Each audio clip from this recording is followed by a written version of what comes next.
Hello, everybody. This is Football Talk with Beef and the Deuce on YouTube. Check us out on X as well. Beef's got it humming over there. Always good stuff there. Stirring the pot. Loves his chaos. That's what he lives for. Um, so let's talk some Ohio State here. Is it still 20 and a half over Penn State? No, I haven't checked today. It was 20 and a half. Today. It's kind of been all over the place. It's been like I've seen 19 and a half. I've seen 20 and a half. Yeah, the last time I saw it was 19, then it went up to 20. And then let me double check here. Good old DraftKings. I'm sure they got it on here. Yeah. If we get through all the games that I don't care about, it is currently 20 and a half. Same thing. Okay. I think that's easy for the Buckeyes to cover that. Oh, I think without a doubt. I think it's going to be ugly. Yeah. Truly, truly ugly. Anything we need to know about? Now, I had mentioned to you earlier today about the OSU's running game, and you're like, don't worry about it, dude. Just don't worry about it. I'm like, well, okay, but their running game ranked is not good. And their special teams is not good ranked-wise. And when your running game's not great and your special teams aren't great, you have a vulnerability there.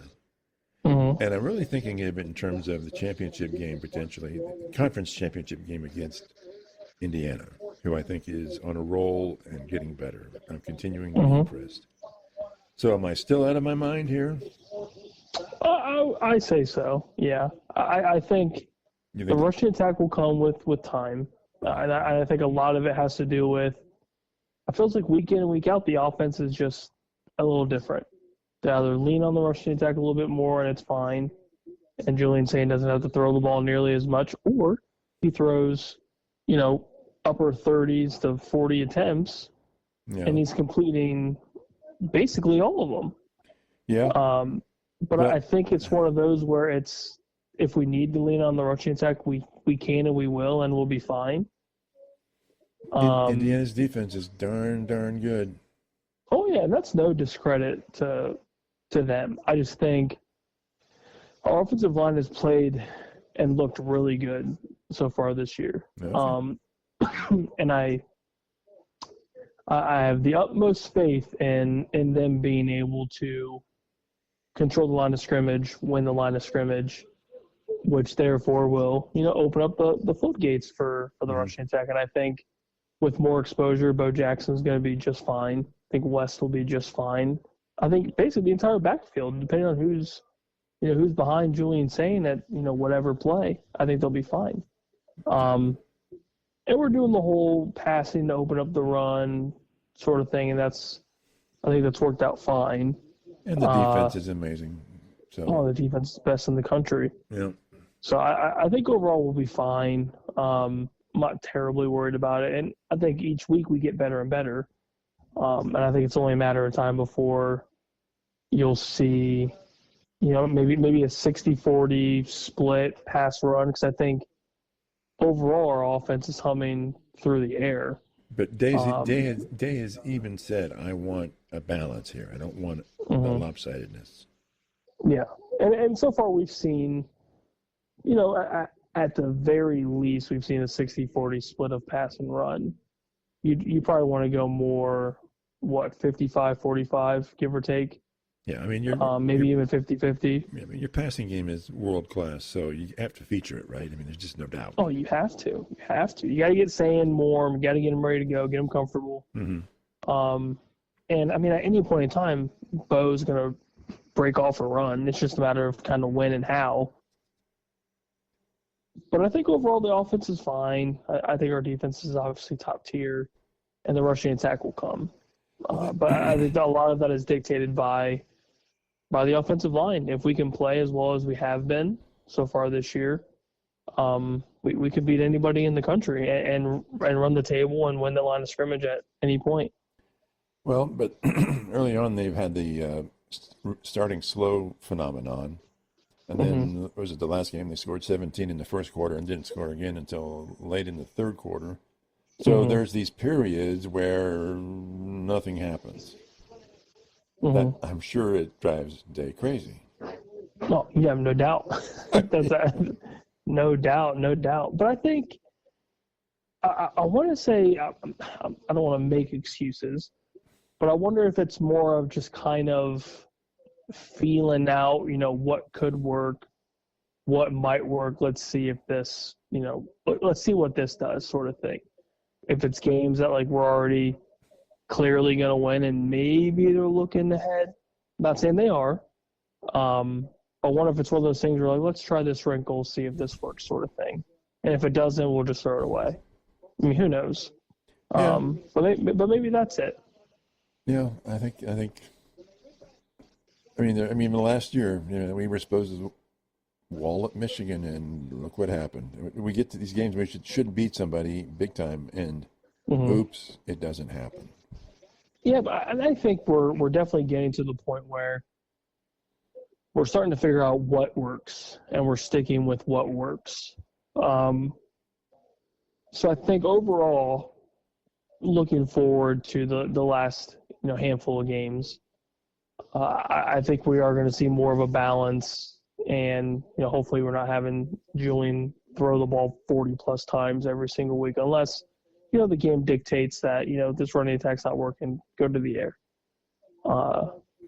Yeah. But I think overall we'll be fine. I'm not.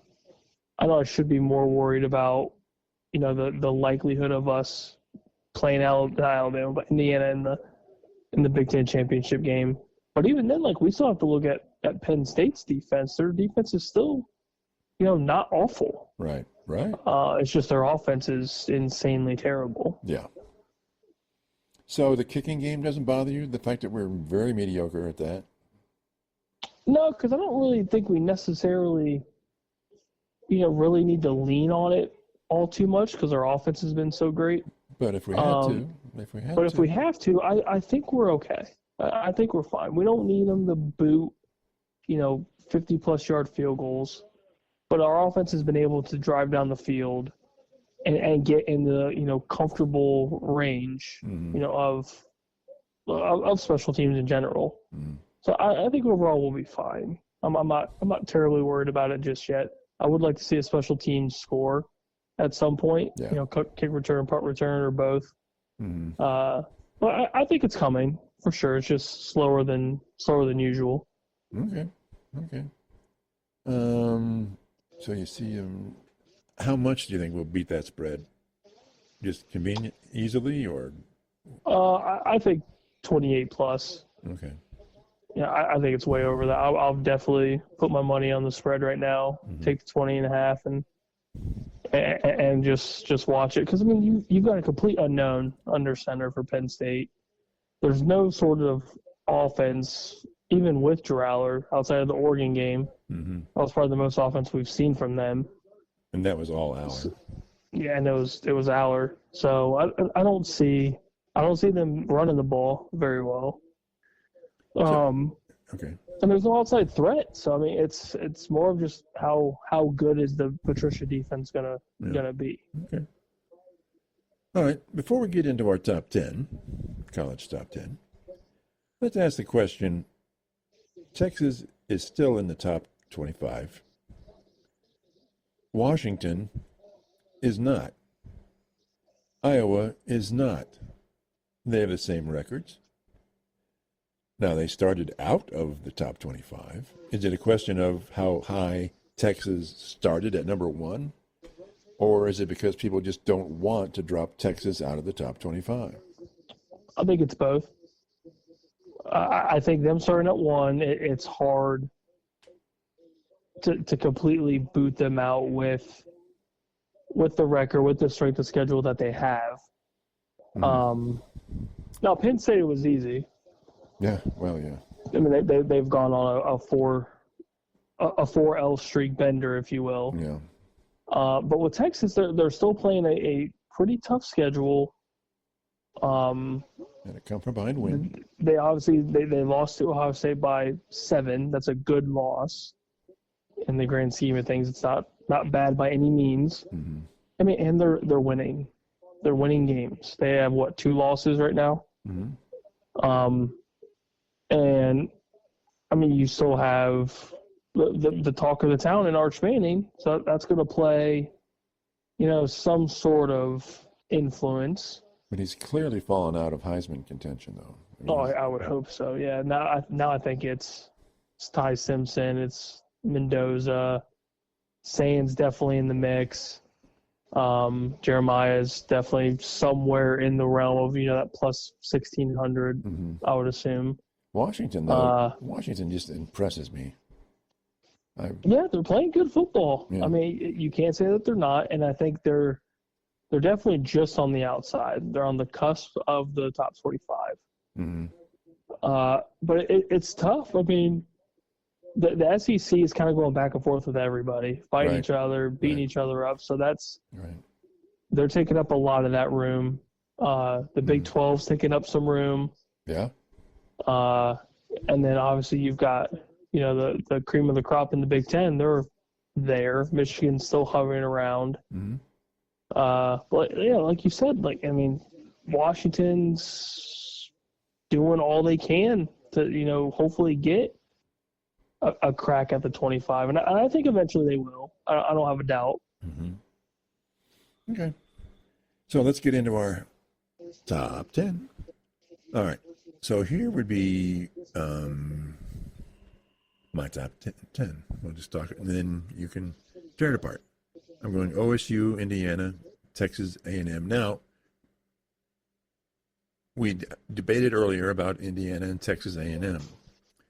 Indiana, was it 50-3 or something? They beat somebody. And Texas A&M had a very good game against LSU. So my theory is Texas A&M beat LSU decisively, so it's a better win. So, in one sense, I would say I would bump A&M over Indiana. But then I thought to myself, but Indiana did nothing to deserve it. Exactly. They just did their job.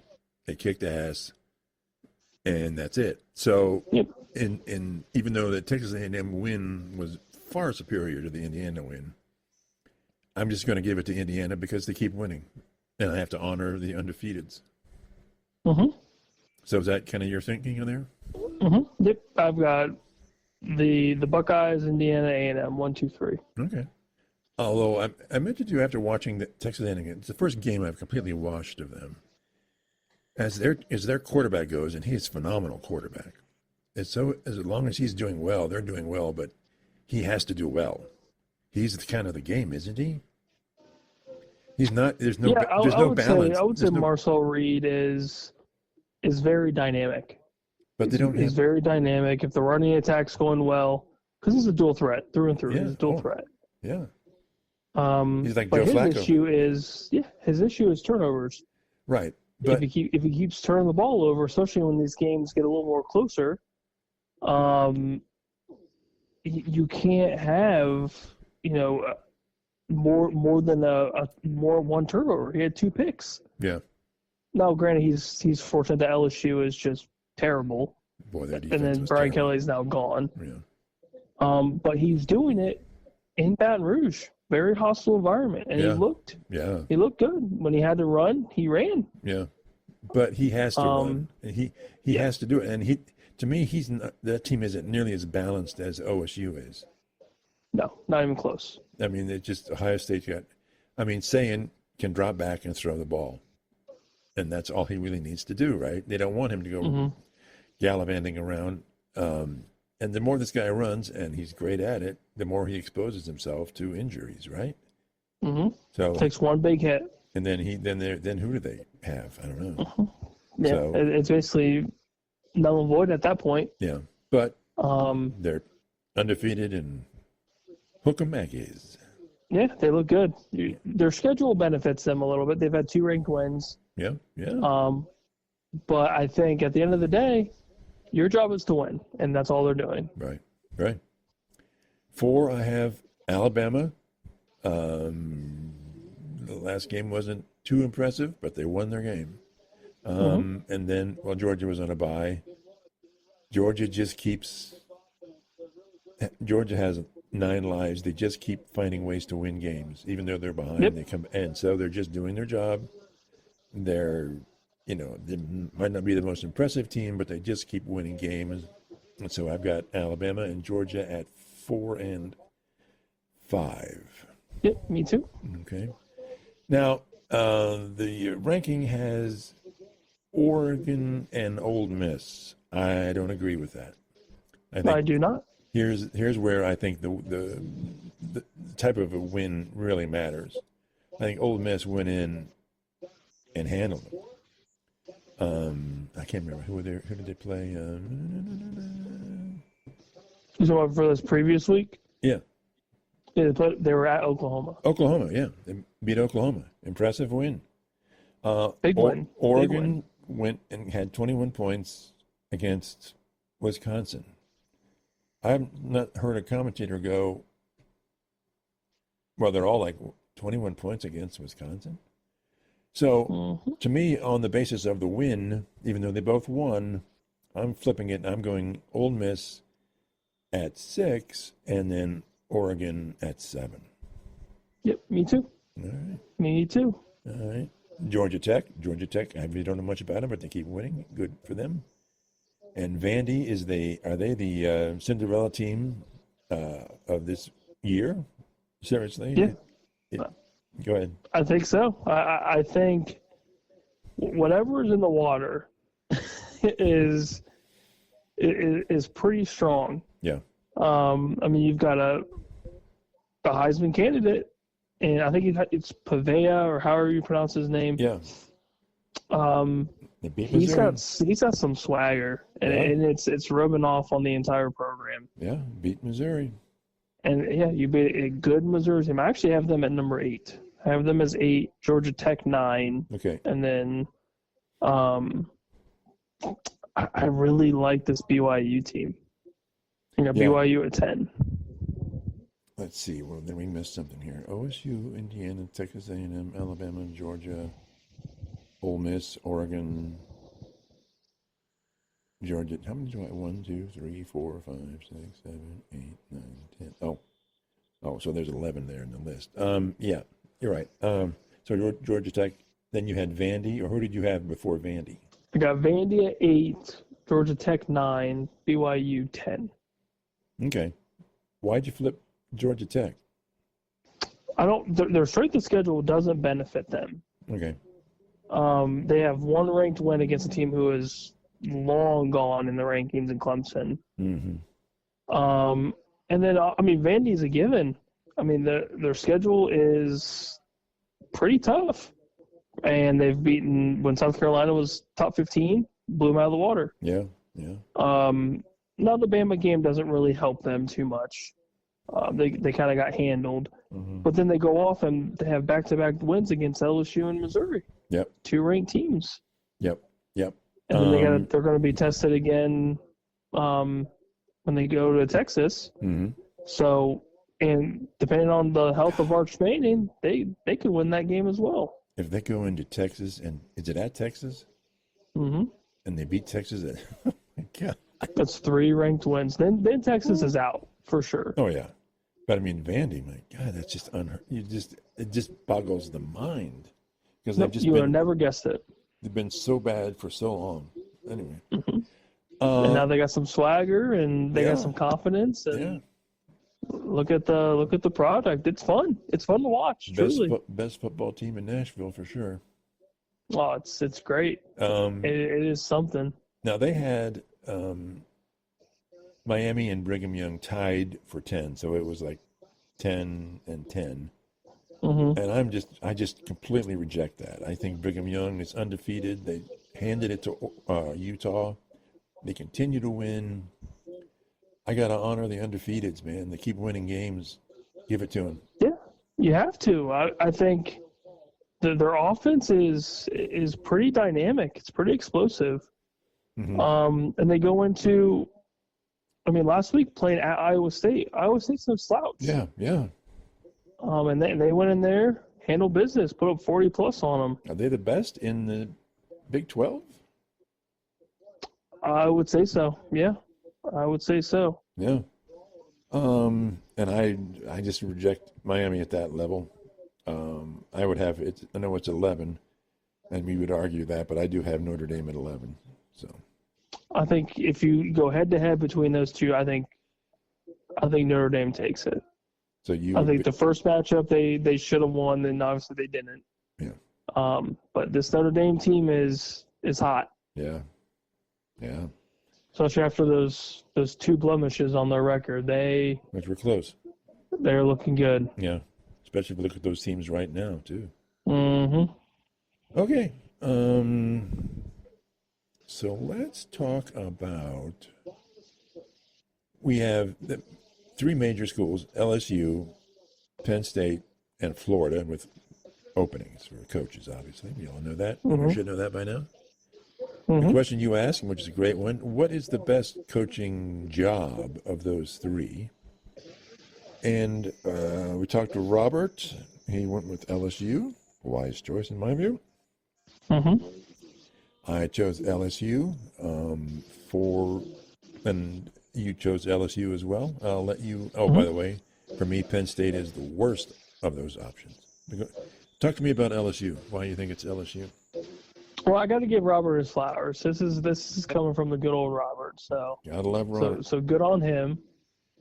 But I, as we were talking about it prior to hopping on here, we both had the point of LSU is the best school in Louisiana. Top program in the state. So recruiting wise, it's easier for you.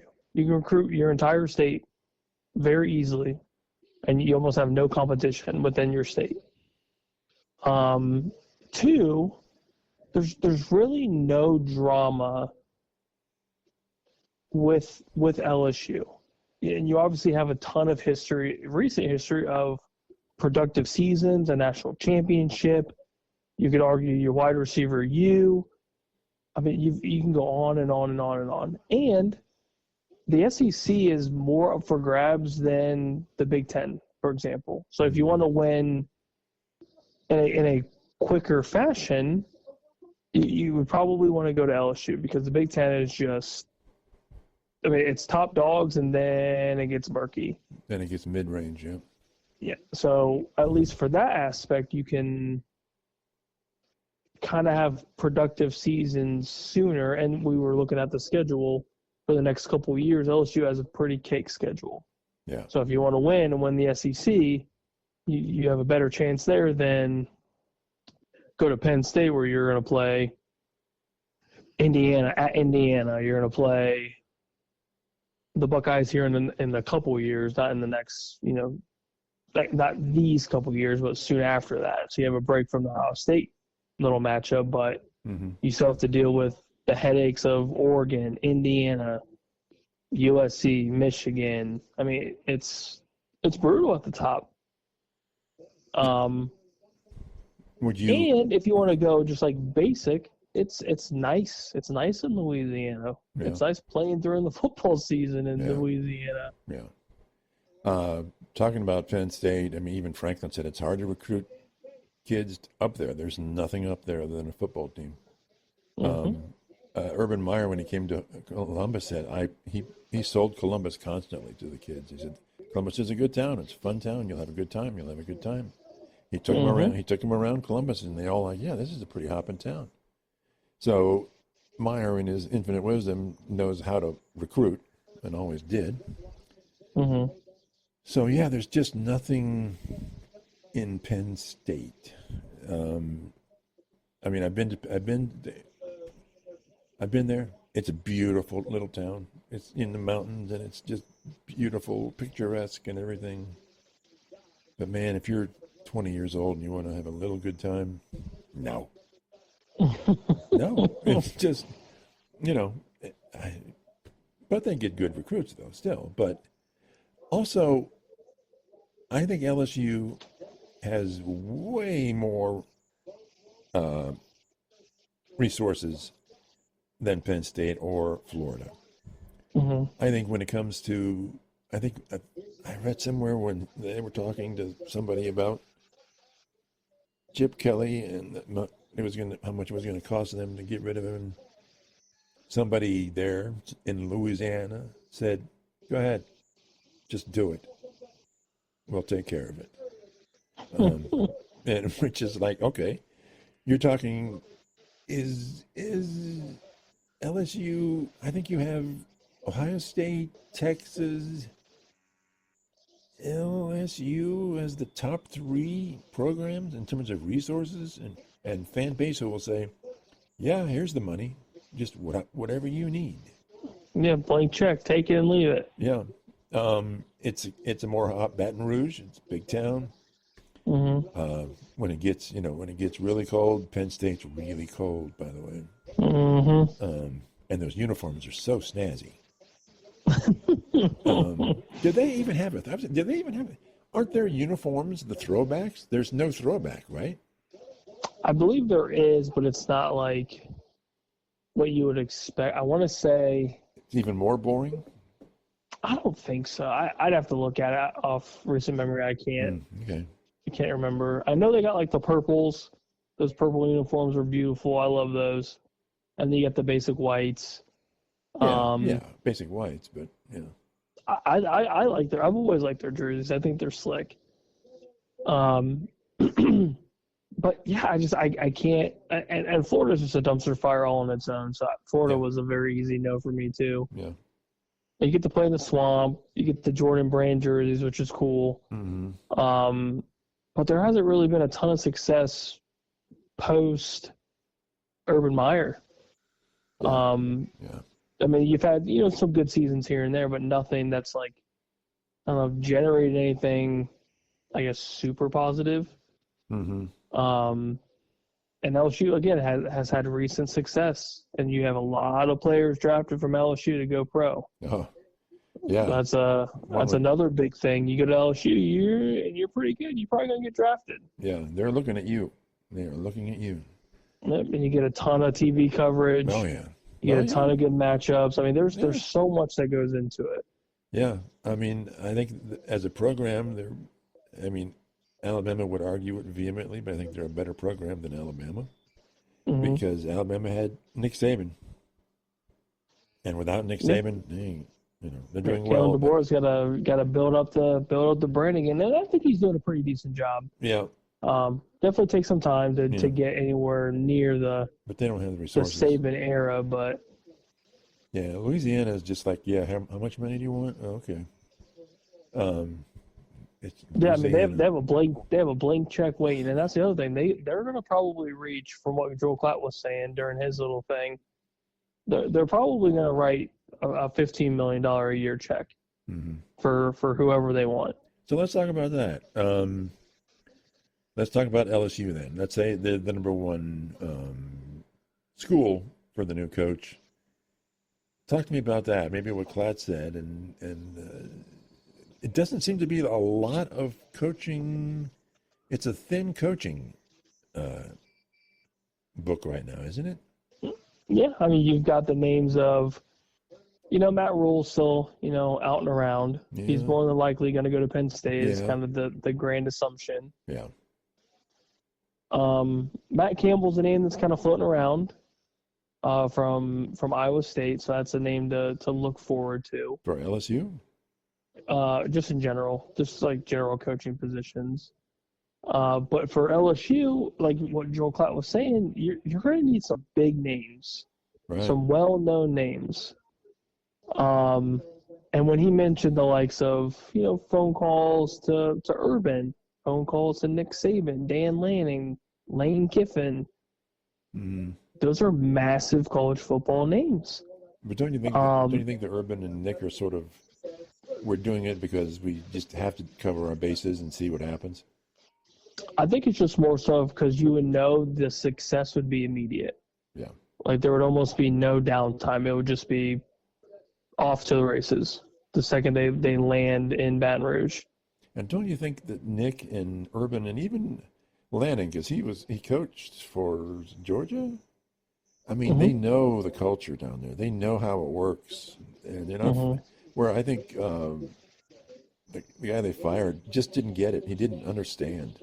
And he didn't care to understand. But Maybe he was trying to do it his way and thought his way was better, and Brian Kelly found out the hard way. yeah, but I think Saban and Meyer and I think the best choice is probably for me. It would be I'd go hard at Dan Lanning. If they could somehow pull him, or even Lane Kiffin for that matter, because Lane Kiffin's bouncing around. Oh, yeah, he knows He's done that. his fair share. He knows that culture. He's Southern. Yeah. But I think it'd be perfect. I think Lanning would be a perfect fit for them. I think Lane Kiffin would be a perfect fit. Because again, I mean, Ole Miss is doing their thing with Lane, but at the end of the day, LSU is a much, much bigger, much stronger program than Ole Miss. Right. Yeah. They've had good seasons here recently, but it's nowhere near the success that LSU has had in the last decade. Or more, yeah. They've had if they could poach them, or even I was thinking of a name, and I know it would never happen, especially not right now. But what if they maybe reach out to Brian Hartline just to see, like, hey, what's your interest? You bring the insane recruiting train that Brian Hartline has with the receiving corps. Why not just take a gander and just see what the interest level is? Do you think the donors, the base, the financial base, and they're there and they're real and they have influence, would say, yeah, sure, Brian Hartline? I don't know. I think there'd be some kickback on that. There might, but I wouldn't be upset if I was an LSU fan if they're just gauging interest, because you know what that brings. You know what Brian Hartline brings to the table, and obviously you're seeing, this offense at Ohio State. You definitely want a strong offense down there. Mm-hmm. I'm not saying it's a perfect fit by any means, but I think it's an interesting name to kind of throw in the mix. Okay, so now would he go? Probably not. Well, if they were going to pay him $15 million, how could he say no? I want to say yes for him. Yeah. So, 15 mil. But when was the last time, and you would know more than me on this one, maybe you don't know that. When was the last time LSU hired somebody on a flyer who really didn't have a reputation? They tend to hire names, don't they? I mean, I would say maybe Coach O. I mean, I didn't really know much about Coach O. And I think he obviously benefited a lot from Burrow and, that dynamic trio of, Jamar Chase, Justin Jefferson, Edwards-Helaire, just insane talent. But I didn't really know too much about Coach O. And he, spent a little bit of time there, and, the rest is history. But yeah, outside of that, it was Les Miles. Nick Saban had a cup of tea with LSU. Yeah. So yeah, it's usually, like you said, it's well-known names. It's proven. Yeah, it's the proven names. But yeah, I'm at the end of the day, I'm very intrigued to see who takes the leap, and I don't know much about if Dan Lanning's going to actually, take that leap, because I know he's going to get that insane amount of Nike money to keep him there. And I understand he really likes it over there. Loves it. His family loves it over there. Yes, and it's a huge jump. You're going clear across the country. Yeah. But I would be very curious to see if that is the strong suit, for them. Doesn't he end up winning no matter what happens? Because if they offer Urban, let's say, or Nick, and they say $15 million, somebody's going to get the job close to $15 million, right? Mm-hmm. And then Oregon's going to have to pay him that amount of money. 100%. So he's going to get his money no matter what. He can stay put and get a healthy raise. Mm-hmm. So he's like in the catbird seat here. Oh, yeah, he's smiling. Yeah, he's like, okay. Either way, he's cheesing somewhere. Yeah, his agent's got to be going, yeah, baby. Oh, yeah, and even if you and if we're playing, business here, talk to them. Talk to LSU. See what they're going to offer you, and then go back to Oregon. Well, yeah. This is what they're thinking. Absolutely. They're going to have to match it. They're going to have to match it, right? Just because that's the way it works, right? I mean, Yeah, that's business. That's football. That's football, and they've got the money. So, They do. Absolutely, they do. Yeah, it's going to be interesting. The whole coaching merry-go-round or whatever it's going to end up being is going to be very interesting. so who goes to Florida then? If I'm just throwing a dart at the wall, I would say Matt Campbell. You go from Iowa State to the SEC, and that is obviously a massive school jump from just a relatively high tier Big 12 program to one of the hearts of the SEC with Florida. Right.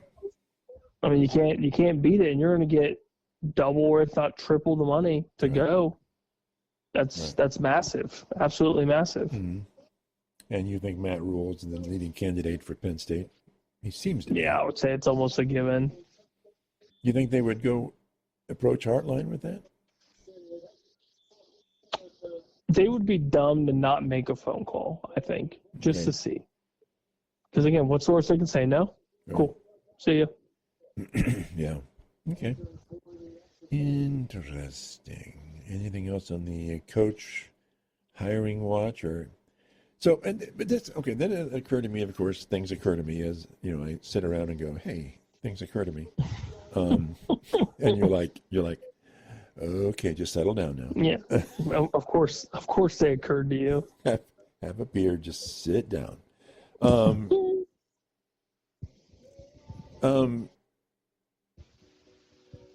Wisconsin and Fickle.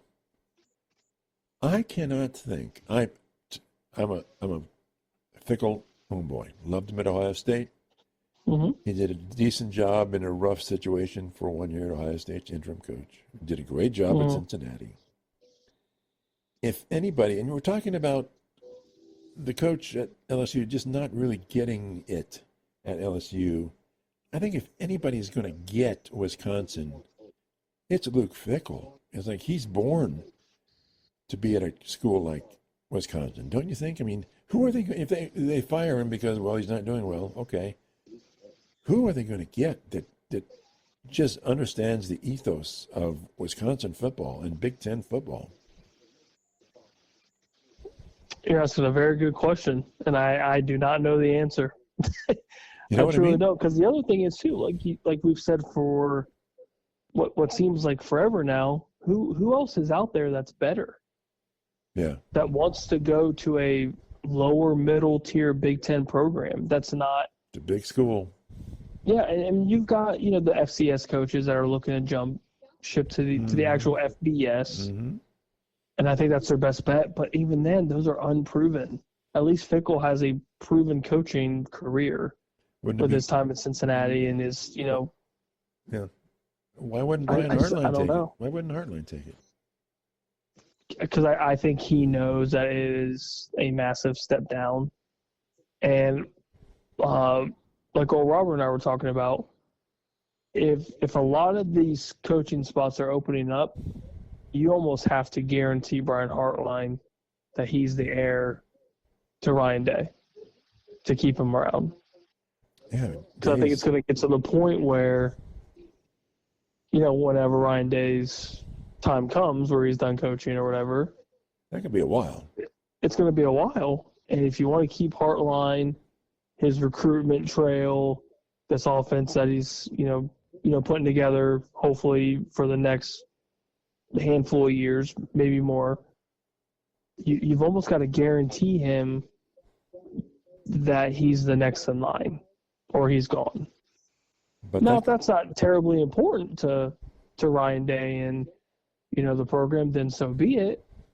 But I almost feel like that's kind of what you have to do so he doesn't jump ship and take a head coaching gig somewhere. So he's going to be OC for maybe 10 more years?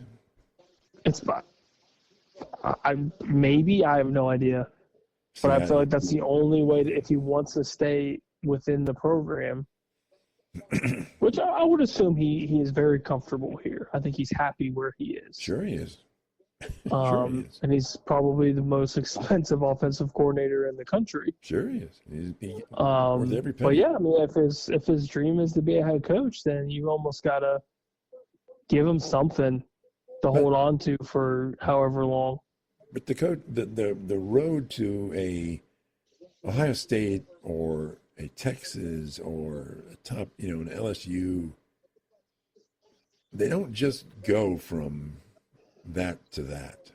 Typically, there's another step in there, like another head coaching job at somewhere, and then they get it. Or you're, I mean, I'm sure he could make double, if not triple, the money that he was making this year, next year at another school as a head coach. Easy. No, I mean, yeah, for sure. So, for his family, why not? Why would you say no? I mean, what's the motivation to wait for 10 more per se? I mean, who knows?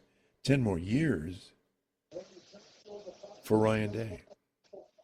It is a tall task for sure. I'm not disagreeing with that. Okay. But then again, I wonder if some of it's loyalty. Like, does the loyalty truly matter? And he wants to stick around and develop the place that developed him, sort of thing. Which again, is very, very possible. Yeah. But yeah, I mean, if money's starting to talk, which I'm going to safely assume that here very soon it's going to. Big time. It's going to be tough. It's going to be very, very tough. Especially with Patricia. Does he want to go back to being a head coach somewhere? Or is he completely comfortable being a DC? Time will tell. Because that's going to be a name, I'm sure, if they end up playing very, very well in the CFP. He's going to be floating around too. Okay, now let me throw this one out. What about, I can't think of his name, the Indiana coach. Mr. Cignetti, our guy. He has changed the model. You don't need 4 years. If you're going to give your head coach 4 years, you don't need it. Cignetti has said, I don't need 4 years. He knows the portal. He knows NIL. He's aggressive, and he turned a dead program into a national, probably an elite team right now. So why can't Hartline look at that model and say, "Yeah, that's what I'm going to do"? I'm sure he is. Because I think Cignetti my gut just thinks he's just comfortable where he is. He likes just being basically back home, just being back where he was. Okay. But again, if somebody's offering me $15 million, I'd be hard pressed to say no. Well, he's probably not going to get a 15. Well, it depends on the school.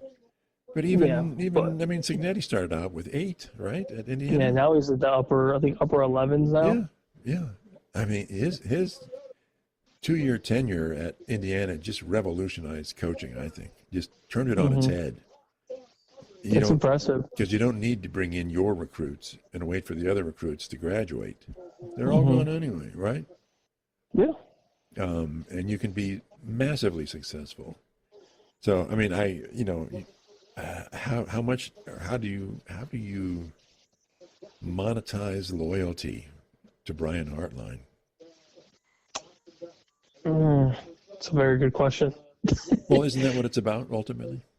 Yeah, I think so. I would be very interested to see after this season if we win another national championship, which God, I hope so. That'd be magic. But yeah, like what is his outlook on some of the other coaching spots that may or may not open up? It's I hate thinking about it, but it's eventually it's going to be a thing. Sooner rather than later, I'm sure. Because he's a hot commodity, especially with the recruitment, as we've known for the last couple of years. He gets what he wants, and if he doesn't, he just finds the next best thing. And look at what we've thrown together under his tenure. You don't think he could quickly turn Florida around? I think it would take some time, but I think it would be. Cignetti did it in a year. I could see it being a Cignetti type turnaround just with the recruitment alone and the portal. I mean, Brian Hartline's a name that people know. And how he recruits anyway? Yeah. Mm-hmm. And then you've obviously got this offensive plan that's been humming, Mm-hmm. truly humming. Mm-hmm. You bring that in the SEC and make Florida a little bit more relevant. Yeah, I could see it. Yeah, I'd see that more than Penn State. But Yeah, I can't see him staying within the Big Ten. I think he would go elsewhere. mm-hmm. So is my theory about Fickle make any sense at all? You're like, how? Okay, he's not doing well. He's just not doing well, right?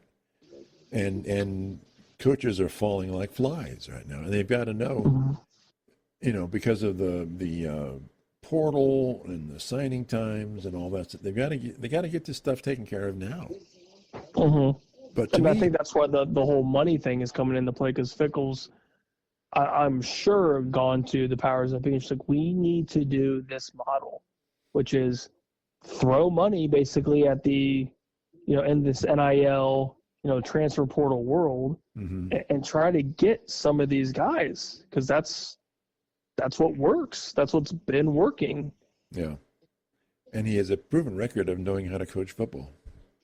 Oh, yeah, he's definitely no slouch. It's just, he's gotten destroyed by the fact that every quarterback he saw on the field is just injured, getting smoked with injuries. Yeah. And that in turn is obviously not helpful. Yeah. So, I mean, it's not entirely all of his fault. Well, but it's also just so hard to deal with Big Brother that's always ahead of you. Yeah. And you're chasing a team that's almost unchaseable. You're never going to catch up to that level of perfection, which is basically what's going on right now. Mm-hmm. So who knows? I guess time will tell. So who do you think between Washington, USC, Iowa, and I'm not sure who else, maybe Illinois, who's number 4 in the Big Ten right now? And even Michigan. There's so many right at that group. There's sort of gaggle of Yeah, teams. you would almost have to just throw a dart. I mean, and whichever team it lands on, you could almost make the argument. Mm-hmm. Ooh, that's tough. That is tough. Because I know you like your Washington. I do. I think Washington makes a very good argument. Mm-hmm. I like Illinois USC. is still no slouch. USC is up and coming right now. Yeah. Ooh, that's tough. Okay. Well, we'll put that in the pipe and smoke it later, right? Yeah, that's a very interesting question. Yeah. Okay. Let's talk about some, because we have to, professional football. Okay. Talk to me about your Cowboys. Well, our defense sucks. It's pretty much a given. Yeah. Offense definitely didn't show up for this Denver game. And even as much as we wanted it to, it just never came to fruition. It was just very meh. And I think Denver is just a very good team. Yeah. Nix is on a little bit of a hot streak right now. Can't deny it. Defense played well. Dak did not play well. And as they said, long and short of it, we just didn't show up. I mean, we put up 20-something points, but the last touchdown was in time that nobody cared about. Right. Joe Milton. But it just kind of shows like we can never show up all the time. It's always here and there. Yeah. We're just very back and forth, which is super annoying because we have the offense to keep up with anybody in the league. And I think a lot of people know that. But our defense is just so bad. I mean, we give up everything. And Bo Nix had a field day. I mean, yeah, something's got to get fixed. Yeah. And it's not going to get fixed this year. I highly doubt it's going to get fixed next year. Mm-hmm. So who knows? I'm just sitting here, just waiting for the draft at this point. So you know how I feel when I want to talk about the Bengals over the other team. Bengals versus the Jets. Joe Flacco, love me some Flacco, threw for 2 touchdowns, ran for, it was tush push for a touchdown, no interceptions, no turnovers, and they lost 39-38. They blew To a the 14. damn Jets. They blew a 14-point fourth quarter lead. It's just I don't know who we're just battling, and I didn't. To me, none of those teams could tackle. It was just what? Tackle that guy. Oh no, I'm not going to tackle him. It was just the highlights were like, I don't know. It was so weird to me. And the Bengals could have been 4-4. 4-4. A team that bad could be 4-4. And so I don't know. I mean, again, love me some Flacco. So what about Justin Fields? He seemed to do okay. Of course, he's playing against Cincinnati's defense. Yeah, I mean, it was nice to see because he's just been getting shit on. Yeah, big time. Time in and time out, but it's one of those two where it's like, what do you want this guy to do with an offensive line that is non-existent? Right. You can't do anything. It was the same thing in Chicago. Yeah. You are unable to do anything offensively if you don't have any protection. Right. And it drives me nuts because it's always on him. He's holding the ball too long. He's doing this. He's doing that. What do you want the guy to do? Right. And then you finally saw him with a little bit of time, and he played good. Yeah. He played good football. He did. And Breece Hall ran out of his shoes. Yeah. He played a hell of a game. Yeah, especially when no one's going to tackle him. Exactly. I mean, it's I like that, especially with all the stuff that the Jets ownership, basically talked about Fields not being, without saying it, not being good enough. Yeah. Oh, yeah. And he handled it as a professional. It was good to see. It was great to see him finally get a win under his belt. Yeah. In pretty exciting fashion. It was a fun game to watch. It was a fun game. Terrible teams to watch, but it was fun to watch. It was enjoyable. So, speaking of not fun to watch, Patriots just destroyed the Browns. Browns were okay in the first half, and then I couldn't even watch the highlights of the second half. I just turned it off. And commentators are like, the Browns in the second half of this game have just shown a new low of performance. And I would probably have to agree with that. Myles Garrett tackles for sacks 5 times. They have a couple of turnovers. And they get blown out by the Patriots. What the fuck is going on here? And there's just no. Now, let's give the Patriots some credit here. They know how to stuff the run as well as probably anybody, right?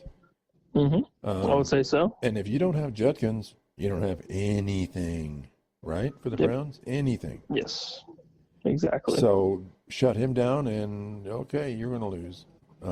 Yeah. So what's the? I was somebody commentating on the radio was like, "What's the plan here? What's the plan?" You're just out in the wilderness going, FML, just FML, man. Yeah, there's nothing that you can really do to fix the issue at hand because I think, as much as I don't know if this is right or wrong, I think it's a Stefanski issue. So does he go? I think he's done. I think he's done after this year. And I think a lot of it is, I mean, it's definitely falling on the quarterback. And I don't know if Dylan Gabriel's the guy.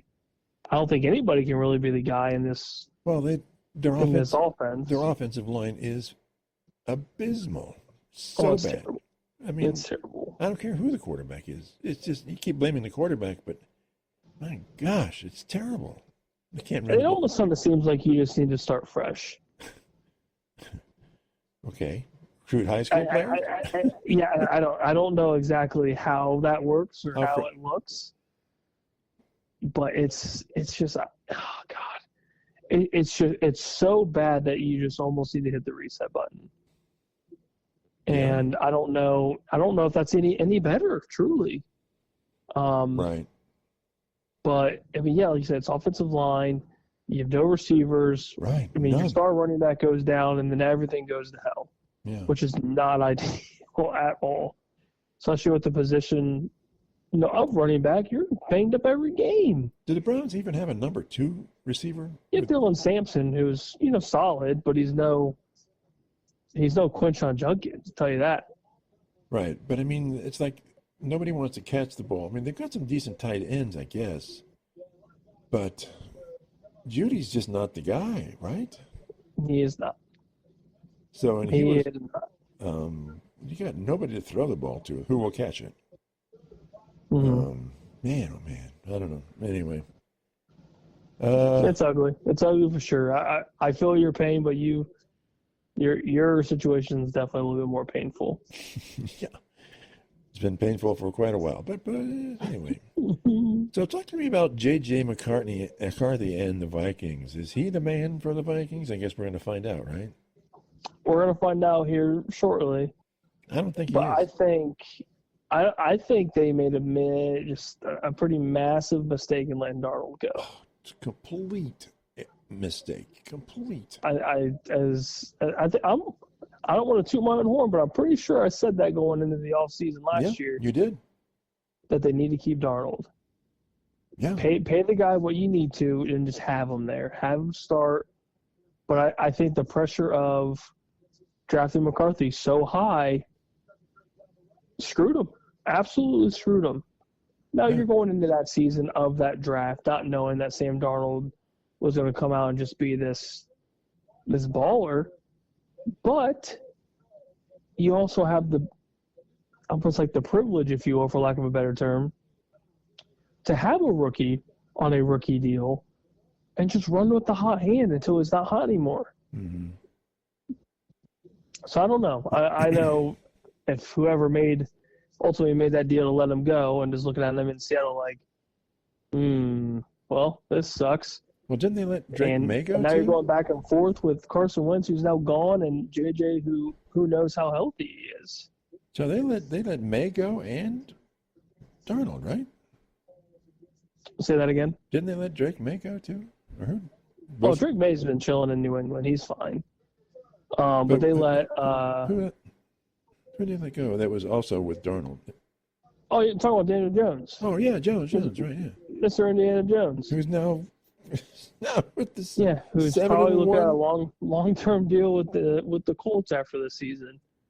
I mean, they're swinging and missing all over the place. Should the Vikings administration just walk off the edge of a cliff here and say, man? It kind of seems like they did, huh? But yeah, I don't know. I mean, maybe JJ will surprise some people and surprise us, but I just don't see it. I truly don't see it. Yeah, okay. I don't either. Well, that's it for now. I've complained enough about the Browns. Oh man. There's just no hope. It's painful. Yeah. It is truly painful. I feel for you. Oh yeah, you don't care at all. You've got your icy light chilling, and you're like, I don't care about him at all. It is what it is. I'm in my own world of pain. That's right. You got enough to worry about without me, right? Oh yeah, always. Always. Okay. We'll talk to everybody on Friday, and we'll have our predictions for the score and some other stuff from college football. Talk to everybody soon. Bye.